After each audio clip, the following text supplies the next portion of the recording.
One of the things which we have, I think, in our understanding of Christianity is a very Western and, in North America, particularly Protestant interpretation. And so everything really takes place in Britain and Germany, and then it gets over to the Puritans and New England, and that's Christianity.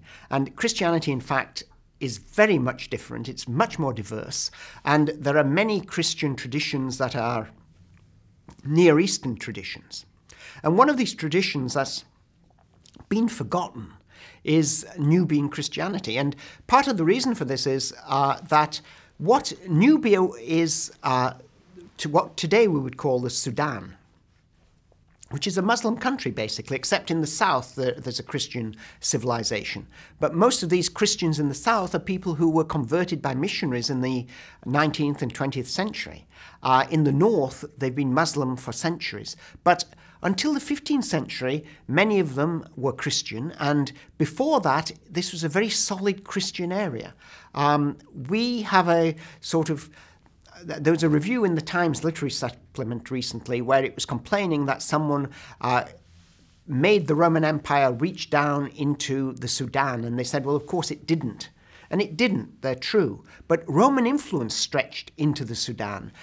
Mining took place in the Sudan, and the ore was brought into the Roman Empire. The Sudan was vaguely within the Roman sphere of influence, right down to Ethiopia. When we read the Bible, Ethiopia is one of those living kingdoms around, like Rome. It's separate from Rome, it's below Rome, but people go from Ethiopia to Jerusalem.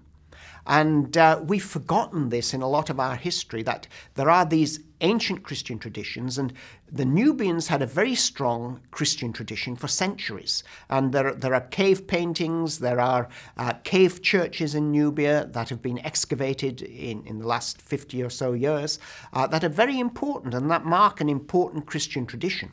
Now, in a similar way, what we forget, going from, if you travel down the African coast, and then you cross over to what is today Arabia, the Arabian Peninsula, and you go to Yemen, and then you go over to India, there were trade routes. And Christian missionaries followed these trade routes. And these trade routes also involved what's known as the Silk Road. And Christians went along the Silk Road and they got into China. And they may even have got into Japan. But there's certainly early evidence, and increasingly we're getting more and more archaeological evidence that pushes back the occupation or the presence of Christian missionaries in India and China. And these Indian and Chinese Christians, as well as the African Christians in Ethiopia and Nubia, have been forgotten. They've been written out of our textbooks.